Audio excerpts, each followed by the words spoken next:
At my own wedding, I stood in front of 100 guests and said, "My book isn't fiction, it's my life." My mom's smile disappeared.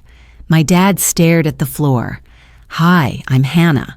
For most of my life, I was invisible to the people who were supposed to love me first. Then one day, I became successful, and suddenly they remembered me." Have you ever had someone walk back into your life only when it was convenient for them?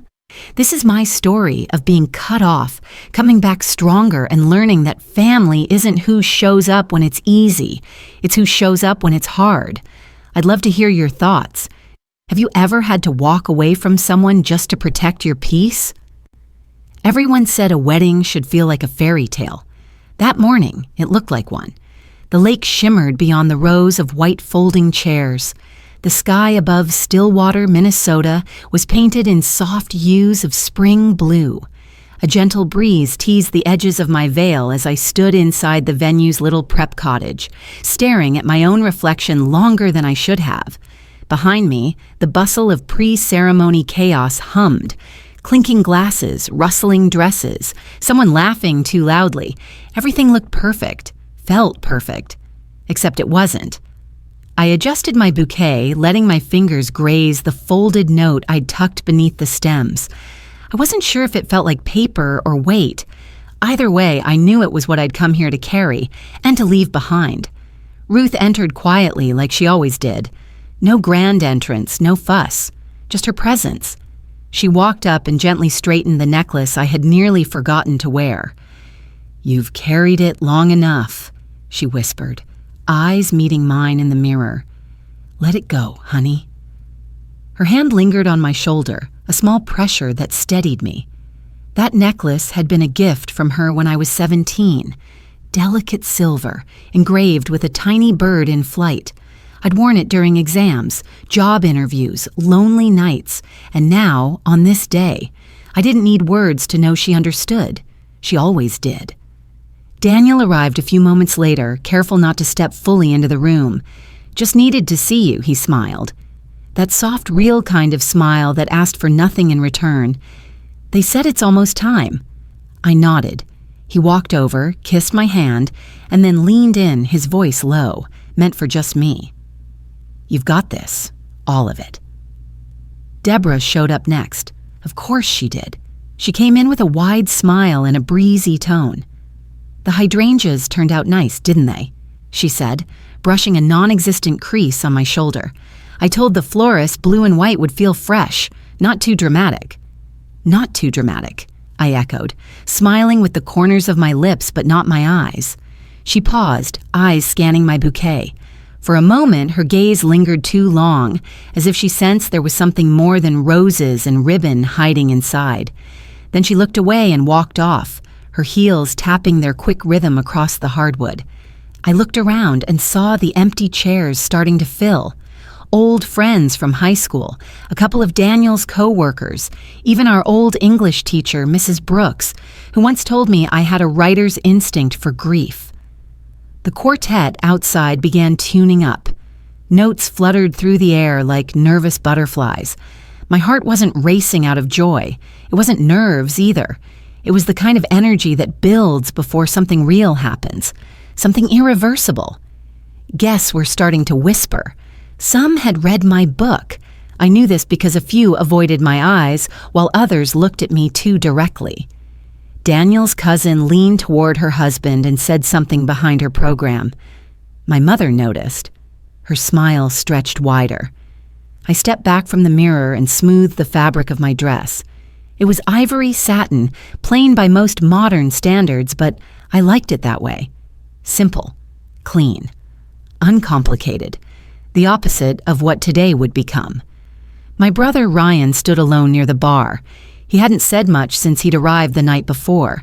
He hadn't said much in general these last few years. But when I passed him earlier that morning, he nodded. Not a polite nod, not one for the cameras, but the kind that carried weight, as if to say, whatever happens today, I'll let it happen. That was enough. The wedding planner tapped lightly at the door. 5 minutes, Hannah.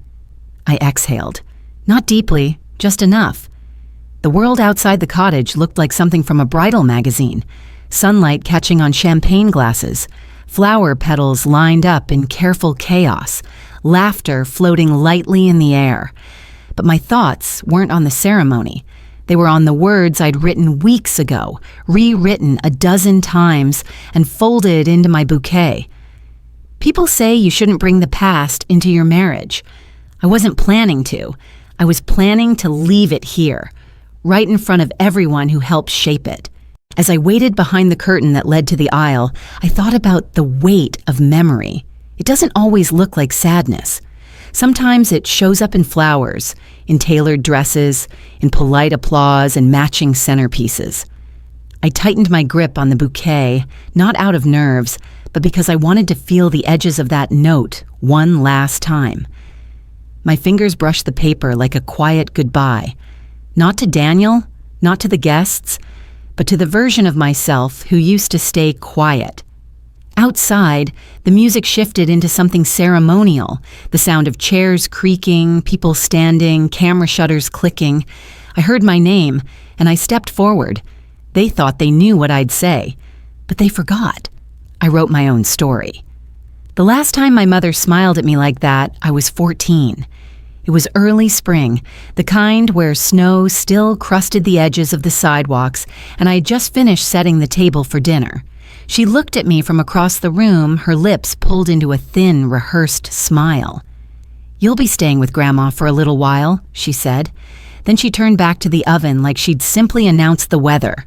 No explanation, no discussion, just that. I stood still, hands damp from rinsing off the good silverware she only used when Ryan had big tests. That night, it was the SATs. Ryan had been pacing for hours, textbook in one hand, highlighter in the other. Dad sat quietly in the living room, flicking channels, his mouth a firm line. My room had been cleared out earlier that day. The twin bed, my shelves, even the poster of a sunflower field I had taped to the wall with painter's tape. It was all gone, boxed and stacked neatly in the hallway. I remember blinking too many times. Why? "You've been so restless lately," she said, waving a hand. "This house needs to be calm right now. Ryan's got enough pressure already." Her voice had that brittle edge she used when pretending to sound kind. It scraped more than it soothed. The smell of her perfume, Chanel No. 5, clung to the room, like it always did. Even now, I can't walk through a department store without feeling 14 again. I left 2 days later with a duffel bag and a sweater that didn't zip right. Dad drove me to Ruth's, humming tunelessly the whole way. He didn't speak until he pulled into her driveway and said, "This is just temporary, okay?" He didn't walk me to the door. Ruth opened it before I knocked. She looked me over, one glance, head to toe, and didn't ask why I was there. She just stepped aside and said, "I made apple pie. Want a slice or a whole plate?" That was Ruth, always offering something, never asking for more than you could give. Her house was warm in a way our old one never was. The walls were pale yellow, worn smooth by decades of handprints and holiday garland tape. The floor creaked in comforting ways. It was the kind of house where you didn't whisper or knock before opening the fridge. She led me to the guest room, which had soft sheets and a lamp that clicked instead of flicked. There was a photo of her and me at a summer fair sitting on the dresser, me with cotton candy on my nose, her mid-laugh. I hadn't remembered that photo until I saw it again. I don't recall what I said that first night. Probably nothing.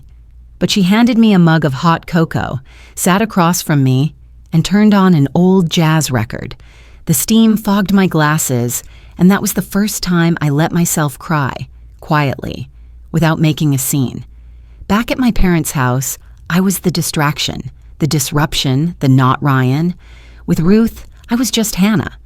Ryan never called. He texted once to say, "Hope you're okay." I typed out 3 different replies and then never sent any of them. Over the months that followed, I slipped into a different rhythm. School, dinner with Ruth, walks after homework. She asked questions like, "What made you laugh today?" and "Want to learn how to make cornbread?" She didn't talk about my mother unless I brought it up, and I didn't. I got a part-time job shelving books at the library. The librarian, Mrs. Lindstrom, let me borrow stacks of paperbacks each week. I started reading everything: memoirs, poetry, even historical fiction about women with names like Mabel and Florence. Somewhere between those shelves, I learned that stories could outlive shame. Christmas came, and Ruth didn't put up a tree.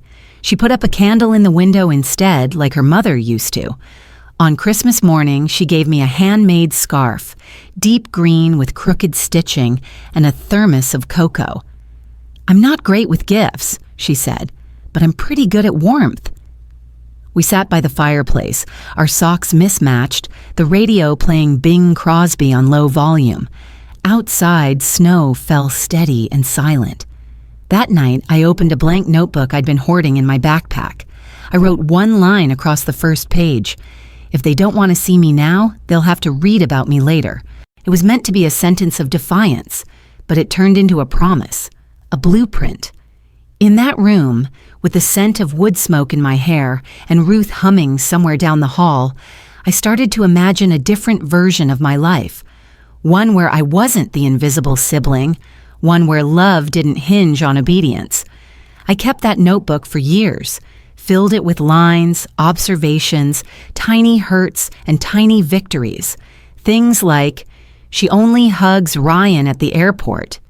"Dad said I was resilient," like that, excuse the silence. "Ruth let me paint my nails at the dinner table." I didn't write to be a writer.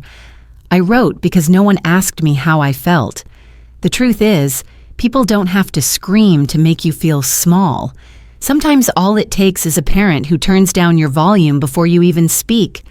When I finally saw my mother again, years later with her peach cobbler and sugary smile, she looked at me like nothing had happened, like I was still 14 and in her way. But I wasn't, and they did read about me. But by then, it was too late to edit their roles. My mother knocked on my apartment door holding peach cobbler like it was a peace offering, or maybe a bribe. I stood in the doorway a few seconds longer than necessary, letting the weight of the moment sit between us. She wore a camel-colored coat, lipstick just a shade too bright, and that signature perfume, Chanel No. 5, still clinging to her like armor. The scent hit me before her words did, bringing back 1,000 dinners where silence was louder than chewing. "Well," she said with a smile, "you certainly know how to make a place feel warm." Her voice was syrupy, slow, like she had been rehearsing pleasantness in the car on the way over. "Thanks," I replied, stepping aside. "It's just a one-bedroom, but it works." She floated in, heels tapping lightly on the hardwood. Behind her, Walter followed, carrying a reusable grocery bag that looked out of place in his hands. He nodded toward me, mumbled something that might have been, "Hey," and made a beeline for the nearest chair. They hadn't been in my life for years. Not for birthdays, not for book signings, not even when Ruth had surgery last winter and I needed help getting her to appointments. But here they were, showing up on a random Saturday in October bearing desserts and smiles. "You've done well for yourself," Deborah said, eyes scanning my bookshelf. She stopped briefly on a framed photo of Ruth and me, both in matching aprons covered in flour. "Is that the kitchen where you two baked those famous pies?" I didn't answer. She didn't wait. "We're proud of you," she continued, tapping her manicured nails against the side of her mug after I poured her tea. "Of everything you've accomplished. That book of yours, so many people have been talking about it." "Have you read it?" I asked gently, sitting across from her. "Oh, bits here and there," she said, waving a hand. "So many feelings, you know. You always were expressive." Walter cleared his throat. "It's a big deal, Hannah. Not many people can say they've done what you've done." His voice was softer than I remembered, less certain. He wouldn't meet my eyes. He just kept his focus on the bookshelf, then the window, then the cobbler, which sat untouched in its foil tin on the coffee table. "I'm glad you both came," I said, forcing a smile that I knew looked too polite to be real. There was a pause, that kind that makes a room shift. Deborah leaned in slightly, her voice dropping half a tone. It's been a rough year, sweetheart. Your father's retirement didn't go as planned. And Ryan, well, he's been distant. That word hung between us. Distant, like it belonged to someone else. Really? I asked. He used to call you every Sunday, didn't he? Deborah exhaled a laugh that didn't quite reach her eyes. Things change. Life gets complicated. We were hoping... She placed her teacup down carefully, aligning it with the edge of the coaster. We were hoping you might be in a place to help. Just a little. Walter finally spoke again. You've always been independent, strong. We're proud of that. I blinked once, then twice. I didn't really have much of a choice. Neither responded. I glanced over at the wall beside my desk. Framed there, beside Ruth's picture, was the rejection letter from the first publisher who turned me down. I'd kept it, not out of spite, but as proof that I could fail and keep going. Ruth had read the letter out loud, circled all the vague phrases like, doesn't align with our vision, and said, sounds like they were scared of something honest. I turned back to my parents. You came here for money. No, Deborah said too quickly. We came to reconnect. The timing, well, it's just nice to see you thriving. And with the wedding coming up... The wedding, I repeated. Walter nodded. It'll be good to be part of your big day. I smiled again, softer this time, folding my hands in my lap. Let's talk more at the wedding. There'll be time. Deborah beamed. Of course. That makes sense. I knew you'd understand. She stood and smoothed her coat. Then, out of nowhere, she stepped forward and wrapped her arms around me in a hug that was too tight for comfort. I stood still. I always knew you'd come back to us, she whispered near my ear. I didn't hug her back. My eyes stayed open the whole time. When they finally left, I closed the door gently behind them. The peach cobbler sat where they'd left it, still wrapped in foil. The scent of my mother's perfume lingered in the air, clashing with the candle I'd lit earlier. Vanilla and cedarwood, Ruth's favorite. I walked to the window and pulled the curtain back just enough to see them walking to the car. Deborah was saying something to Walter, animated, hands moving. He didn't answer, just unlocked the door and slid into the driver's seat. They came here looking for comfort, for restoration, for something sweet to replace what they'd spoiled. I gave them an invitation, but not the kind they expected. The clinking of glasses was the signal. I heard someone call out, "Speech!" with the cheerful expectation that comes when everyone assumes the story will follow a familiar script. I stood, bouquet still in hand, and felt the room still itself before I even touched the microphone, like the truth had already walked in ahead of me, waiting to be claimed. The reception tent shimmered in golden light from the string bulbs hanging above. Outside, the lake caught the last reflections of daylight, rippling quietly. Inside, everything looked polished, like joy had been staged. But I knew better. The elegance was surface. Beneath it pulsed a tension, like the low thrum of a distant train getting closer. Daniel gave my hand a gentle squeeze as I stepped toward the center of the tent. Ruth watched me with her hands clasped neatly in her lap, face unreadable but warm. Ryan looked down, then up again, chewing his bottom lip. My mother was mid-sip of her drink, her smile glued on like it was painted there. My father glanced at his phone, then tucked it away when I reached the mic. I took a slow breath. "Thank you," I said, the mic catching the subtle weight in my voice.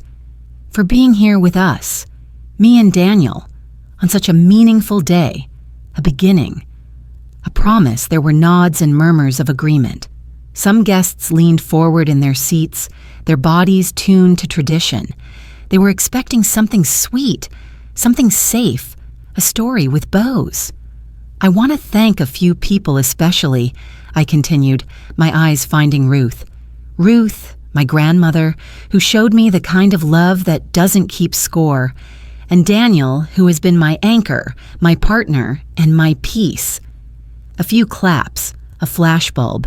A breeze rattled the side of the tent gently. I paused, fingers adjusting around the bouquet. The paper tucked inside rustled, and for a second, I felt its edges press into my palm, a reminder. I also want to thank those of you who've read my book. More murmurs now, a shift in posture, a few glances across tables. Some of you reached out. You told me it meant something to you, that it felt familiar. I smiled, not wide, but enough to keep the room with me. But there's something I need to say tonight while I still have the mic and while the people I wrote about are listening. The quiet deepened. Even the waitstaff froze mid-step. My book is not a work of fiction. I never meant it to be. I changed names, yes.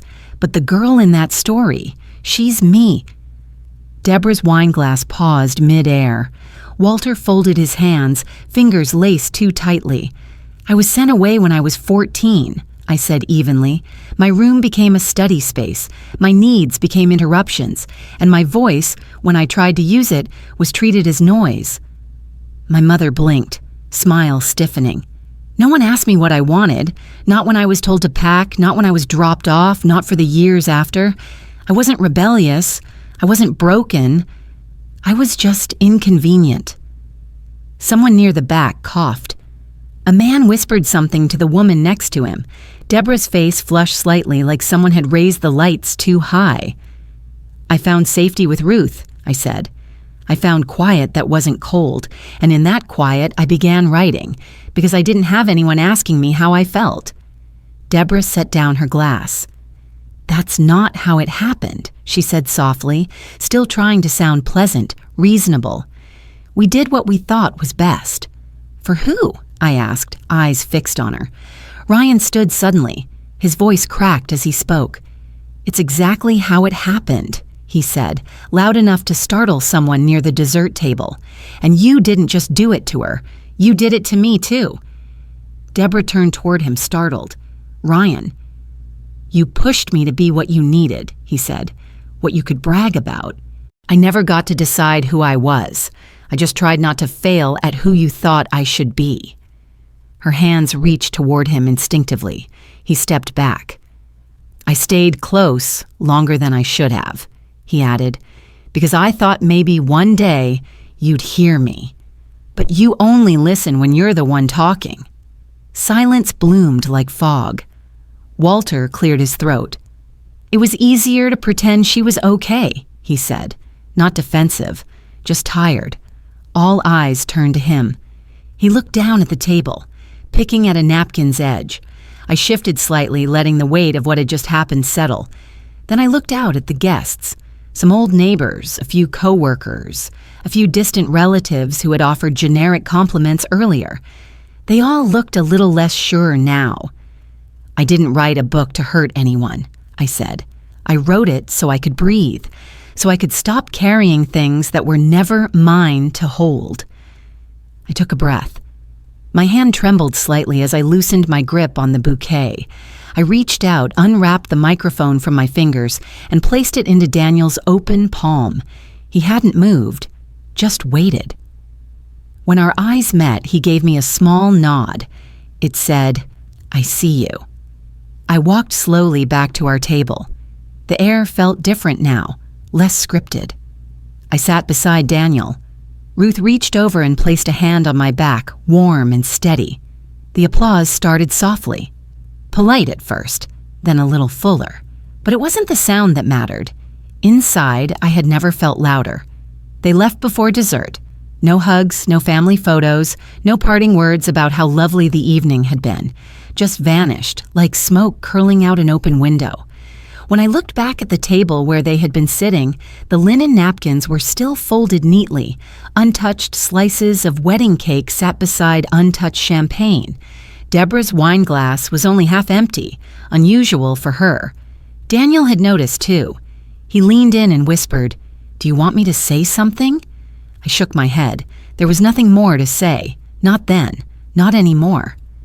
That night, long after the last guest had left and the band had packed up, I found myself in the kitchen of our cottage rental, barefoot, still in my dress.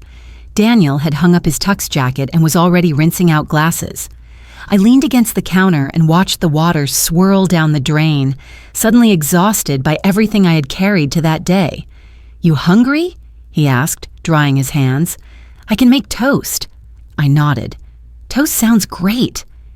The next morning, I opened my phone to find 3 missed calls from an unknown number and a dozen text messages, mostly from people I hadn't heard from in years.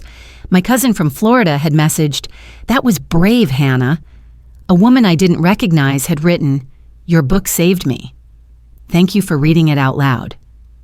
The local paper, Stillwater Daily Ledger, ran a headline 2 days later. "Bride's wedding speech sparks conversation on family estrangement." I stared at the photo they used. Me at the mic, Daniel blurred behind me, Ruth clapping in the front row. Someone had captioned the image on social media, "When truth shows up in a white dress." The comments were a mix. Some people celebrated the courage. Others called it theatrical. A few accused me of airing dirty laundry. But what surprised me were the messages from strangers. Women from Indiana, a teacher in Colorado, someone's brother in Des Moines. They wrote to say, "This happened to me too." Their stories spilled into my inbox, filling it with both grief and solidarity. I didn't respond to them all, but I read every word. Ruth stopped by a few days later with a bag of oranges and a loaf of banana bread. She walked in without knocking, as she always had. "I figured you could use something that wasn't wedding cake," she smiled, placing the bread on the counter. I hugged her longer than usual.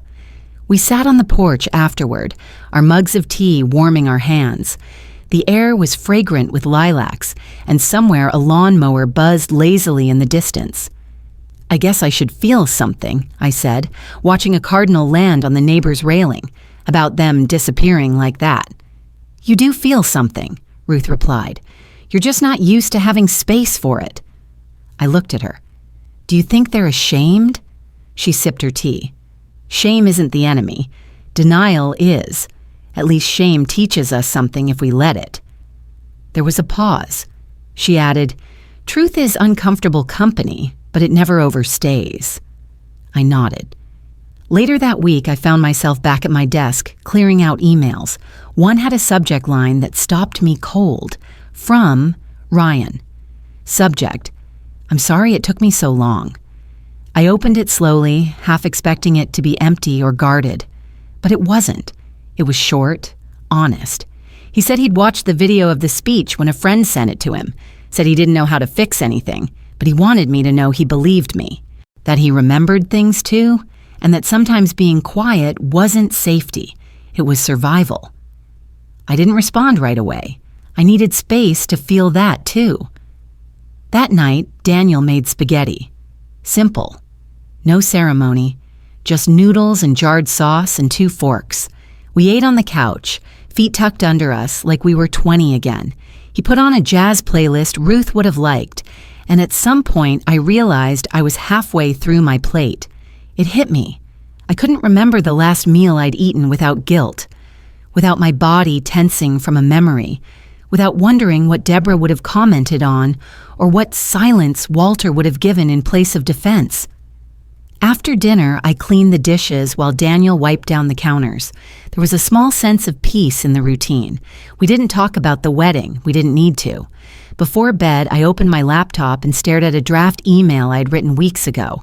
The subject line read, "Maybe we can talk someday." It was addressed to Deborah's old email address. The body was blank. I had opened and closed it so many times, the autosave had created 8 versions. This time, I highlighted the subject line, deleted it, and closed the laptop without saving. I leaned back, closed my eyes, and exhaled. On the fridge, a photo Ruth had printed weeks earlier was stuck between a souvenir magnet from Duluth and a dog-eared recipe for molasses cookies. It was a candid snapshot. Daniel, Ruth, and me under a tree, sun filtering through the leaves. We were laughing at something I couldn't remember. My eyes were squinted, head tilted toward Ruth. There were no parents in that photo. I stared at it for a moment, then walked over and straightened it gently. I had spent so long waiting for them to reach out, hoping for an explanation, or even a clean ending. Turns out, silence is also a decision. My daughter doesn't know their names. I don't plan to change that. She knows Ruth, though. She knows the way Ruth hums, "You Are My Sunshine," when she brushes Grace's curls from her forehead. She knows that Ruth always keeps a tin of lemon cookies in the pantry and that she'll let you eat one before dinner if you say please in your kindest voice. She knows Ruth's lap is the softest place in the world to cry after a scraped knee. And she knows to call her Sunshine Grandma. That's enough. It's summer now. July in Minnesota, where the air hums with bees and sprinklers and the sweet smell of charcoal. We're in our backyard celebrating Ruth's 85th birthday. Daniel strung paper lanterns between the maple trees yesterday afternoon. They glow now, soft yellow and drifting in the breeze like fireflies that forgot to blink. There's laughter, the clink of lemonade glasses, and the gentle sizzle of corn still roasting on the grill. A folding table holds a fruit salad, deviled eggs, and Ruth's favorite rhubarb crisp. Grace runs barefoot through the grass, holding something behind her back like it's a surprise made of treasure.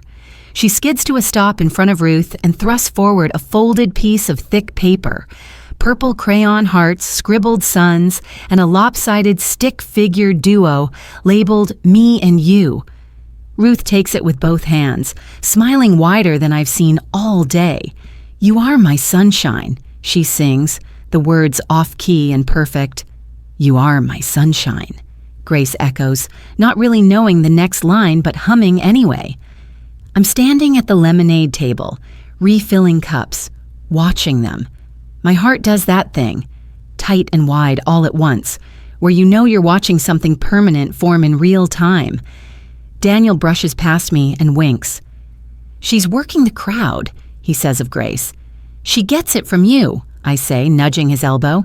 He makes a face that says, "Maybe," and goes back to tending the grill. Someone from Ruth's church leans over and asks gently, "Do you think your parents will ever come around?" The tone isn't invasive, just curious, like someone asking if I'll plant tulips again next spring. I don't flinch. They already had their chance.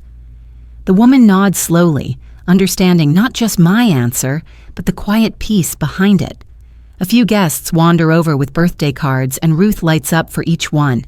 She thanks them like every envelope holds gold, holding them against her chest. One card is from Ryan. He isn't here, but his handwriting is unmistakable. Inside, he's pressed a dried forget-me-not and written, "Thank you for remembering the parts of me I forgot to protect." Ruth doesn't read it aloud. She just places it carefully in her purse, like it's something sacred. Grace comes over with a corn cob half-eaten, her cheeks sticky. "More lemonade, please," she says, eyes wide with authority. I hand her a little cup with extra ice. She walks away humming the Sunshine song again. Later, the sun begins to dip. The laughter quiets. Guests gather their things, offering long hugs, promises to call, and leftover Tupperware containers. Daniel's parents help carry folding chairs to the garage. Ruth stays on the porch swing, feet not quite touching the floor, swaying gently. I sit next to her, a soft breeze catching the hem of my dress. She doesn't speak right away, just pats my hand and looks out at the yard. The sky has turned from bright blue to dusky lavender. Paper lanterns bob overhead like thoughts not yet spoken. "You did it, kid," she says after a long pause. Her voice is soft but steady. "You broke the chain." I nod. Some days it didn't feel like breaking, just walking away. Sometimes that's harder. We sit there as Grace climbs onto Daniel's lap near the grill. He's singing softly to her, some made-up song about birthday cake and barefoot toes. I can't hear the words, but the melody is warm. "I kept waiting for the past to chase me down," I tell Ruth, "but it never did." She turns her head, "Because you stopped turning around." That night, after everyone's gone and the plates have been washed and the last citronella candle is burned out, I tuck Grace into bed. She's still humming, something between the Sunshine song and her dad's barbecue melody. Her eyes flutter, and she drifts off mid-syllable. I tiptoe through the house barefoot, lights low. The fridge hums in the background. On the door, there's a photo stuck up with a magnet that says, "Best day ever."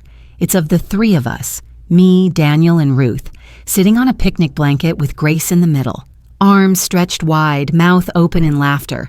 Her curls are wild and her knees are dirty, and we are all looking at her like she is the center of gravity. There are no parents in that photo, no apologies waiting to be delivered. Just us. I turn the lock on the back door. The air outside has cooled and the lanterns sway in the dark. I close the door gently behind me, hum a few lines of "You Are My Sunshine," and let the last note go crooked, off-key, free. I didn't win with anger. I didn't need revenge.